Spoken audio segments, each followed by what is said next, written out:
জয় জয় সোনামায় জয়। বিশ্বাস নেই, ভক্তি করবি না, ভরসা করবি না মায়ের প্রতি, মাকে ডাকবি না ঘরে বসে, আর যত মন্দিরে এসে নিতে পারবি হবে। ভক্তি কর, বিশ্বাস কর, ভরসা কর মাকে, তবেই তো হবে। এই মায়ের কথা শোন, কি হয়েছিল বল, মা নিজে মুখে বলবে। দেখ বিশাল বিয়ে বাড়ির কাজ সেরে ফিরছিল, পুরো মাথাটা ব্রেন তিন ফাটা হয়ে গেছে, একদম পুরো তিন ফাটা হয়ে গেছে। বাঁচার কথা না, ডাক্তার 72 ঘন্টা টাইম দিয়েছে। আমি মাকে শুধু ডেকেছি, ভিডিও দেখে মাকে দেখেছি। দেখার পরে 12 দিনের মাথায় আমি এখানে এসেছিলাম, তখন মা বাসি কাপড় নিচেই ছিল। আমি অতটা বুঝতে পারিনি যে মাকেও প্রণাম করেছে, মাকে নিবেদন করে গেছি, মা আপনি যা করার করুন, বাকিটা ডাক্তার করছে। আর আমি শুধু প্রণাম করে আর ফুলের মালা নিয়ে চলে গেছি, কারণ পরে আমি আবার সুস্থ হলে আমি আসবো।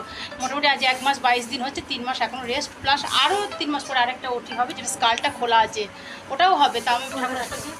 আর তোমার ছেলে ব্রেনটা কত টুকরো হয়েছিল? 3 টুকরো, 3টে খুলি ফেটে গেছে একদম পুরো, আর একটা পার্ট জমা আছে নিচে। তখন আমি কি করছিলাম, নাইটি পরে, যাক আমি বাসি কাজ করছিলাম, বাসি কাজ টাইম করে হয় না, আমি 8টার আগে